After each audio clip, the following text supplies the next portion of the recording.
रत्नागिरीचा प्रवास, लग्नाची गडबड, चुलीवरचं जेवण आणि बाप्पाचं दर्शन. तर सागरच्या मित्राच्या लग्नासाठी आम्ही पोहोचलो थेट रत्नागिरीत. हॉटेलवर बॅगा टाकल्या आणि आम्ही मंडप गाठला.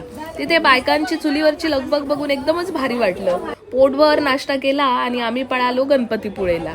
आणि काय टायमिंग, नशिबाने बरोबर आरतीलाच पोहोचवलं. तिथून प्राचीन कोकण म्युझियम पालतं घातलं. घरी येऊन मस्त जेवणावर ताव मारला आणि संध्याकाळी बीचवर थंड हवा खाऊन आम्ही झालो एकदम कडक रेडी. ते थेट हळदीला राडा घालायला.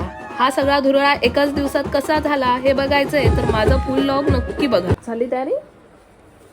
हॅलो, नमस्कार. अजून एका ब्लॉग मध्ये तुमचं सगळ्यांचं स्वागत आहे. तर आज आम्ही चाललो आहोत रत्नागिरीला. आमची आता पावणे एकची तुतारी आहे.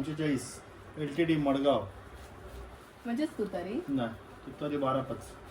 हा मलाच माहित नाही कोणती तिकीट काढली होती. आणि मी माझ्या मैत्रिणीला सांगते की तुतारी आहे 12:05ची आणि आम्ही CST वरून जाणार आहोत. तुतारी CST वरून सुटतच ना. तिला पण मॅड बनवलं. तिला पण माहिती नाही. नाव चुकीचं, स्टेशन चुकीचं. ओके, हो चला. तर आता 11:15 वाजलेत रात्रीचे. तर आम्ही आता निघतोय.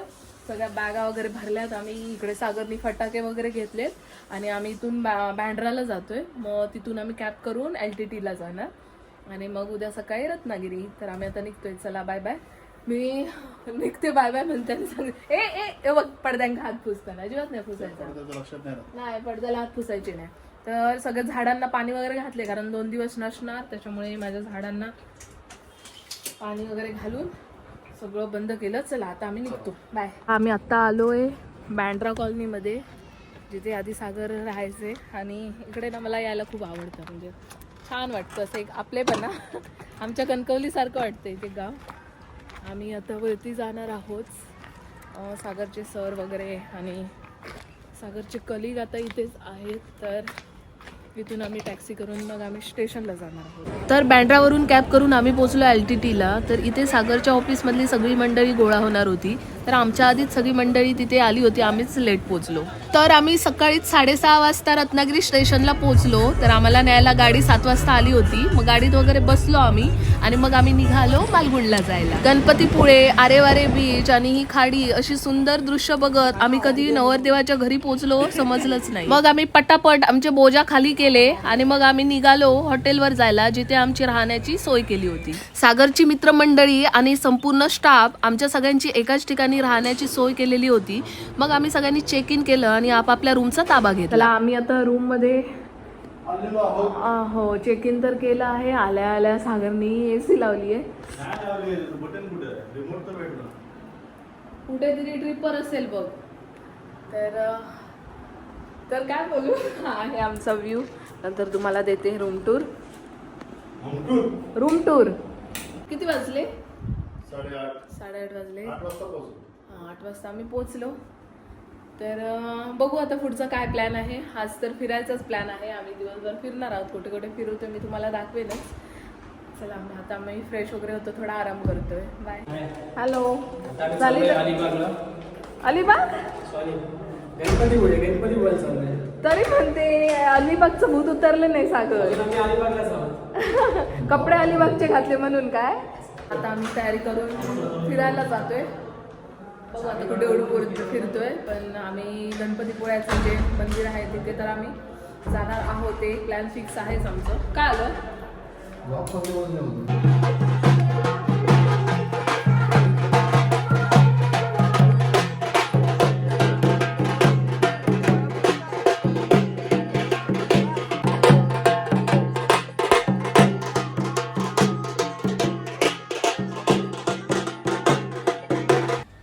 माझ्या मित्राचं घर पताका लावून सुंदररित्या सजवलेलं होतं आणि आम्हा सर्वांना नाश्त्यासाठी नवरदेवाने घरीच बोलवलं होतं. त्याच्यामुळे आम्ही पटापट चटया टाकल्या आणि नाश्त्याची वाट बघण्यासाठी लाईनीत बसून घेतलं. बाहेर गावातली मंडळी जमली होती आणि लग्नाची तयारी जोरदार चालू होती.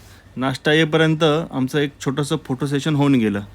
सगळ्या अँगलने फोटो काढून झाले तरी नाश्ता येईना. मग आम्ही सगळे निघालो घर बघायला. पाठीमागे गावातल्या बायका जमल्या होत्या आणि दुपारच्या जेवणाची तयारी चालू होती. इथे मस्त पारंपरिक पद्धतीने चुली मांडल्या होत्या व चुलीवर सर्व जेवणाची तयारी सुरू होती.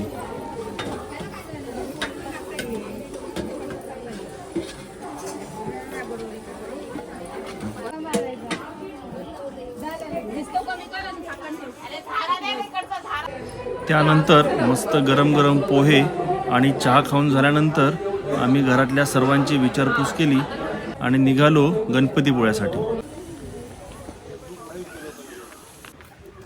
तर आता आम्ही आलो आहोत गणपतीपुळे येथे. हा, तू आला होता आधी? एकदा येऊन गेलो मी. हो, मी पण एकदा येऊन गेलीये. तर क्लासची ट्रिप होती, क्लासची ट्रिप पण आम्ही आलो होतो सगळं.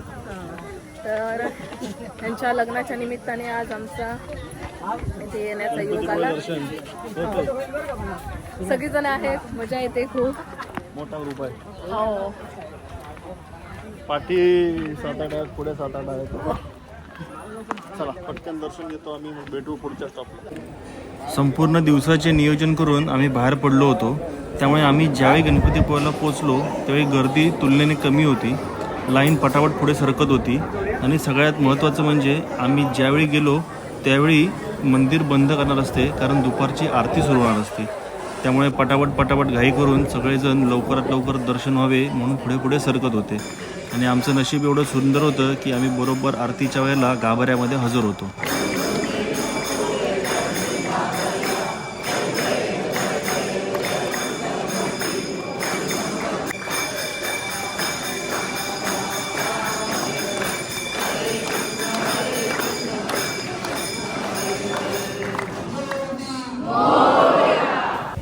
गणपती बाप्पाचं दर्शन झाल्यावर आम्ही लगेच बाहेर फोटो काढण्यासाठी आलो.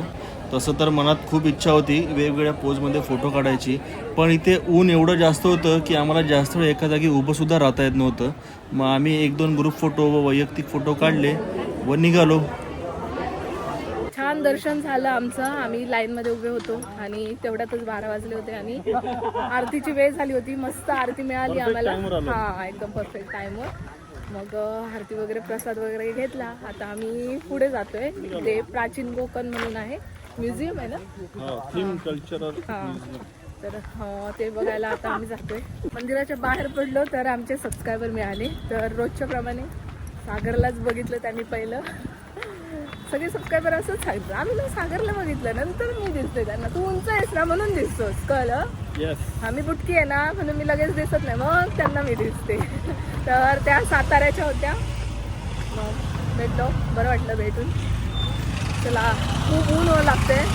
त्यानंतर आम्ही पोचलो प्राचीन कोकण नावाच्या अशा थीमॅटिक पार्कमध्ये, जिथे कोकणाचा इतिहास, कोकणाचे वैभव, कोकणाची प्राचीन जीवनशैली हे सर्व अगदी जपून ठेवले आहे. हा तिकीट असणार. हा शिलालेख आहे. या शिलालेखावर लिहिलेली कविता कवी माधव यांनी 100 वर्षांपूर्वी लिहिली. इथून पुढे पाहणार आहोत 500 वर्षांपूर्वीची कोकणी माणसे कशी राहत होती, त्यांच्या समाज रचना, ग्रामरचना, खाद्य संस्कृती, परंपरा कशा होत्या. त्यानंतर आम्ही प्रवेश केला अशा गुहेमध्ये ज्याच्या अलीकडे होतं आताचं कोकण व ज्याच्या पलीकडे होतं पूर्वीचं कोकण. चला तर मग बघूया पूर्वीचं कोकण. भगवान परशुराम, आपल्या पुराणात असा उल्लेख केलेला आहे की हजारो वर्षांपूर्वी भगवान परशुराम होऊन गेले. त्यांनी संपूर्ण पृथ्वी जिंकून घेतली आणि जिंकून घेतलेली सर्व पृथ्वी त्यांनी दान केली. दान केलेली कोणतीही गोष्ट आपण स्वतःसाठी वापरत नाही, परंतु त्यांना राहण्यासाठी भूमी आवश्यक होती. आपण ज्या ठिकाणी उभे आहोत त्या ठिकाणी हजारो वर्षांपूर्वी समुद्र होता. त्यांनी त्याच्याशी युद्ध केले व त्याला 40 ते 50 किलोमीटर पाठीमागे ढकलले आणि या सुंदर कोकण प्रदेशाची निर्मिती केली. रामदेवतेचं मंदिर आहे. गावातील सार्वजनिक कामे जसे की पाखाड्या बांधणे, लाकडी साखव बांधणे अशी कामे कधी, कोठे आणि कुणी करायची या विषयीचे निर्णय गावकरी येथे बसूनच घेत. म्हणजे कोकणी माणूस आणि देव यांचं नातं इतक्या जवळचं आहे. जर वाजवणारे कसबी असतील तर यांचा आवाज 2 ते 3 किलोमीटर पर्यंत सहज जात असे. कोकणामध्ये 12 बलुतेदार पद्धत अस्तित्वात होती. म्हणजे नाभिक, सुतार, चर्मकार, कासार हे लोकांच्या घरोघरी जाऊन सेवा पुरवत. त्या बदल्यात त्यांना पैसे नव्हे तर केवळ धान्य मिळत असे. म्हणजे एका नाभिकाला कुटुंबातील पुरुषाच्या घरी जाऊन केस दाढी करण्यासाठी वर्षभरासाठी 4 पाहिली, म्हणजेच आताचे 8 किलो धान्य मिळत असे. पुढे डोंगरावर आंबा, काजू, पपई यांच्या सुंदर प्रतिकृती बनवल्या होत्या. त्यांच्यासोबत फोटो काढून झाल्यावर मी स्टेजवर घुसलो थेट रावणाच्या रूपात. दमून भागून आता कोकम सरबत पितोय आम्ही. झालं? आमच्या दिल्लीच्या एका सहकाऱ्यांना कोकणात दशावतारामध्ये राजा आणि राक्षस कसे भांडतात ह्याचे प्रत्यक्ष दाखवतो, पण ते जरा जास्तच रंगात आले. ते बघून आम्ही युद्ध तात्काळ थांबवलं. काय नागिन पाळून ठेवली आहे म्हणतो. आता कशी डसते बघ. बरोबर डसते. याच ठिकाणी वरती एक सुंदर म्युझियम उभारले आहे. त्यामध्ये समुद्रातून मिळणारे वेगवेगळ्या रंगांचे, आकाराचे शंख आणि शिंपले यांचे सुंदर प्रदर्शन मांडले आहे. यामधील काही शंख आपल्याला विक्रीसाठी सुद्धा उपलब्ध आहेत, पण तिथे कॅमेरा अलाउड नसल्यामुळे आम्ही व्हिडिओ किंवा फोटो घेऊ शकलो नाही. दुपारी पुन्हा एकदा आम्ही नवरदेवाच्या घरी जेवायला हजर होतो. जेवण झालं व आम्ही हॉटेलवर पोहोचलो. बस 1 तास आम्ही आराम केला. आता आमची सगळी मंडळी खालती जमली आहेत. आम्ही जातोय इथून बीचवर. माझं ते घेतलं हो झाली जायचं. हां आमची अर्धी मंडळी ती बघा पुढे चालली आहे. आम्ही इथून मागून आणि अर्धी मंडळी आमची मागून येते आणि आम्ही असं चालत होतो. अर्धी मंडळी झोपली तर आम्ही असं चालत होतो आणि मी सागरला ना ह्या साईडची बाग दाखवते की ती आंब्याची बाग बघ किती मस्त डेव्हलप केली आहे. तर साईडने 2 काकी जात होत्या. हाक मारतात मला, तू सिंधू कन्या ना. म्हटलं हो छान असतात व्हिडिओ. तर असं अनपेक्षित होतं माझ्यासाठी. हां ह्याच गावच्या काकी विचारत होत्या तुम्ही गणपतीपुळे फिरायला आला का. म्हटलं हो मी लग्नाला आलो. आता आम्ही फास्ट चालत जाते कारण आम्हाला त्यांना कवर करायचं आहे. तू आतून चाल. आम्ही आता बीचवर जातोय. बघू आम्हाला सनसेट मिळेल असं वाटतंय. चला हो फास्ट जाऊया आपण. वृषालीची बडबड ऐकता ऐकता मला ही सुंदर बैलजोडी दिसली. बऱ्याच दिवसांनी बैलगाडी व बैलजोडी दिसल्यामुळे खूप बरं वाटलं. त्यानंतर आम्ही पोचलो चंडिका देवी मंदिराजवळ. तिथे दर्शन घेऊन झाल्यावर आम्ही निघालो होतो सनसेट बघण्यासाठी. डोक्यात एकच होतं, वाटेत कुठेतरी चहा मिळावी व पोटभर नाश्ता मिळावा, आणि ती अपेक्षा देखील पूर्ण झाली. किनाऱ्यावर फिरून झाल्यानंतर सुंदर चहा घेतली आणि आम्ही निवांतपणे किनाऱ्यावर फिरत होतो.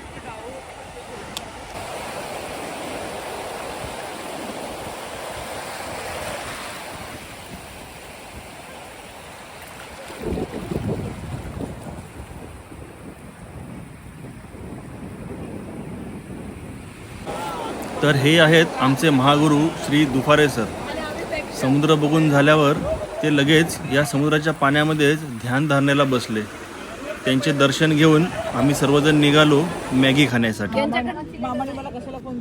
संध्याकाळच्या अंधारामध्ये शांत वारा व समुद्राच्या लाटांचा आवाज ऐकत ऐकत मॅगी खाऊन आमचं मन अगदी तृप्त झालं होतं. त्यानंतर आम्ही निघालो परतीच्या प्रवासाला. तसं आमचं हॉटेल जास्त लांब नव्हतं, त्याच्यामुळे चालत चालत अगदी 15-20 मिनिटात आम्ही आमच्या हॉटेलवर पोहोचलो.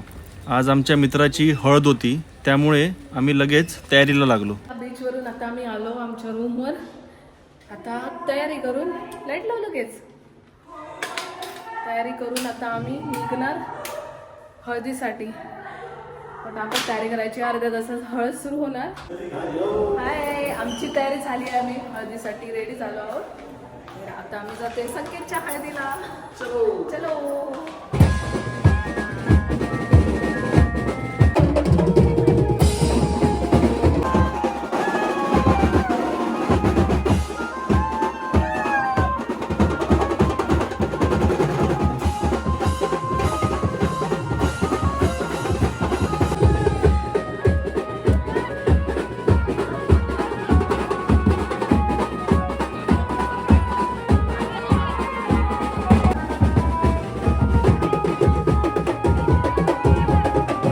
संकेतच्या हळदीमध्ये जवळपास 1.5 तास नाचून झाल्यावर सर्वांना वाटत होतं की हळदीचा डान्स संपला, पण हा तर आमचा खरा वॉर्मअप डान्स होता.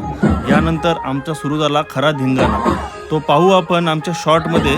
पण सध्या आपण इथेच थांबू आणि भेटू पुढच्या ब्लॉगमध्ये.